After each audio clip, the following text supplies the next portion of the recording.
Well, it's all pretty extraordinary, isn't it? So back in 2015, Ed Miliband, the Labour leader at the time, proposed a price cap for energy. And I said... There was a freeze at the time, Nigel. There was a price freeze. Yeah, but effectively it was the same thing. Semantics are important. As it turned out, had the level been set there, consumers would have paid too much for gas because the price then subsequently fell. And so the lesson in all of this is whenever governments set floors or ceilings on commodity prices, on rent, whatever it is, it nearly always goes wrong. But it was interesting when Miliband first proposed that. I remember saying, well, why not regulate the price of bread? You know, why not have a full command economy? And the Conservatives said this was communism. And now they appear to be completely wedded to it. And, I mean, what do you think, Paul? This was a Labour idea to begin with, or a Labour concept to begin with. I mean, I'm sympathetic to the idea of a price cap. I think, you know, working families who have been hit very hard, not just during the pandemic, but before that, you know, we've had a decade of an economic downturn which has impacted on living standards and wages and stuff. And therefore, I think the principle of a price cap is not necessarily a wrong one. I think the greater issue in many respects is why we don't have energy security as a country. Agree with that. I mean, that is where our focus needs to be. I agree with that. A country of our standing importing more than half of our gas, you know, relying on other countries to make sure that the lights don't go out. And 10% of our electricity comes across the English Channel through interconnectors, and as you may have noticed, folks, the French aren't being very nice about us at the moment. They've threatened, of course, to turn the lights out in Jersey. And the same could apply to us. Now, I mean, Paul, look, the whole business of, you know, fracking, there was a proposed North Sea gas exploration turned down on Friday of last week on environmental grounds. We're not fracking up in Bowland in the northwest of the country. So, and this is the madness we've got into. We say we're reducing CO2 output because we don't make as much steel as we used to. We don't mine the coal that we still have to use. We import, as you say, about 50%, a little bit more, I think, of our gas. So the CO2 emissions are somewhere else in the world, not by us, and yet we import the stuff back. It's completely mad. And yet, I would have thought that in levelling up terms, you know, going for that gas field in the northwest of England will give tens of thousands of well-paid jobs, and yet the Prime Minister won't do it. And we're in, I think, a situation where it's not hyperbole to say that at some point the lights could go out. You know, we've been very quick to phase out coal, too quick, I think. Net zero, I understand, but you can't have an objective of net zero if you don't have a proper plan in place, contingency plan for making sure you've got energy when the renewables continue to prove to be unreliable, as they have done. I think it is important, though, to highlight that the Business Secretary has spoken to National Grid and some of the suppliers, and they are confident that we have enough supply to get us through the winter. I mean, we need to reiterate that fact, though, Nigel, because I think what we don't want to happen... Let me finish my thought. The problem, I think, we had, you know, for example, with the fuel crisis, is that people thought there was an issue and it led to mass panic, which led to the crisis being exacerbated. We don't want people to start panicking that the lights are going to be going off this winter if National Grid are confident that there is going to be enough supply. But I think it's on all of us to be responsible, but that doesn't mean, as we've rightly discussed, that for the long term and for the longer term future, the fact we're having many years to come, we need to be kind of expanding our supply. But the truth is, and you won't agree with this, Nigel, but the truth is, once again, privatisation has proved to be an unmitigated disaster. The big six, let's be blunt, have milked the system. They've made huge profits, and all of a sudden, when the pressure comes on, some of these companies are now asking for government support and business support. And the truth is, I think, when it comes to the critical infrastructure of this country, when it comes to utilities like gas and electricity and things like that, it has to be publicly owned. There has to be a proper coordinated, joined-up system for making sure we have energy security. And I don't think that leaving things to the dictats of the market, as we've done too often on this stuff, is the right thing. And I think, once again, it's proved to be the right thing. And I accept that won't solve the immediate problem. No. But it has to be a stepping stone on the way to making sure we've got long-term energy security into the future. I think there's a much bigger debate here than all these things. It's the fact we're even discussing this. The fact that here in 2021 we're saying, oh, it's OK because the lights won't go out. To think that successive governments, this is not just the Conservatives, although it's predominantly them, because they've been in power for a long, long time, but to think we're even having this debate is unthinkable. and it shows that the consensus that existed between the Conservatives, Labour and the Lib Dems when they were in a position of influence, that wind was our future, is chiefly what's led us to this mess. Let's get the opinion of somebody who was there at the very heart of government where many of these big decisions were being made. Former Business Secretary Sir Vince Cable joins us now. Vince, good morning.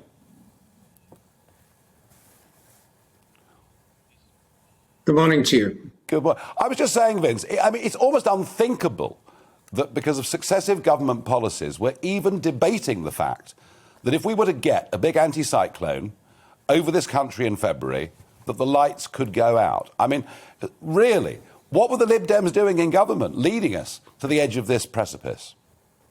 Well, we made a very big commitment to moving into renewable energy, and we're very successful. I mean, there has been a big increase in the share of renewables. It's been the wind sector was initially laughed at. It's proved to be an extremely cheap source of supply. It's going to become increasingly important post the commitments all governments are going to enter into on decarbonisation. There is clearly an issue around storage, which we haven't yet properly developed. And, the reasons behind the present crisis are partly because of the neglect of gas storage. And for some unaccountable reason, the government took its eye off the ball, and Centrica were allowed to close down their storage facilities, and we don't have that kind of backup capacity. The one thing where I would agree with you, actually, is on the price cap. It seems to me nonsensical that in a world where international prices are rising, we're trying to control prices here. All it's doing is driving marginal firms out of business, reducing competition. That seems to me to make absolutely no sense. I mean, Vince, you say they laughed at the wind sector. Well, they're not laughing now, because I repeat the point. If a large anticyclone sits over this country for a couple of weeks in February, there is a 50-50 chance that the lights go out. And wasn't the rush to renewables, the rush to wind, done without thinking? And you mentioned storage. I've been hearing for 20 years that a solution will come for storage. It hasn't yet come. And I just wonder, isn't it about time that all of you fessed up to us that the rush to green was done too quickly and without enough thought?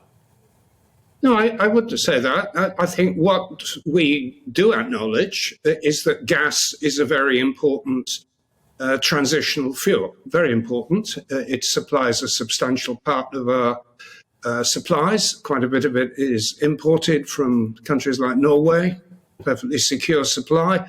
And providing there's an adequate storage to back it up, I think a combination of renewables and gas is exactly the kind of mix we should be having. And of course, in the long run, we will be replacing nuclear power. The coalition made the key decisions about Hinkley Point that will ensure that is replaced in due course.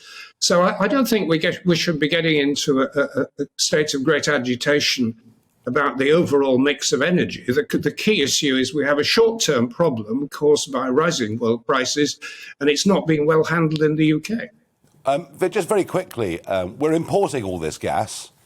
Why don't we just produce our own gas, given that we've got some very, very healthy reserves in the northwest of England? Well, I think that's what we're doing. I mean, there's been an argument involving the Scottish Government over a particular field of the west of Shetland. I don't think that should be a political issue. Yes, I mean, gas is important in the short run. It will be phased out. But we should use the gas supplies we have. In the northwest of England, should we start fracking in the northwest of England? No, there's no justification for fracking. There's plenty of conventional gas around. And the decision on particular oil fields or gas fields should be a commercial decision. It's not something politically determined in Whitehall or by you or by me. Arlene wants to ask you a question.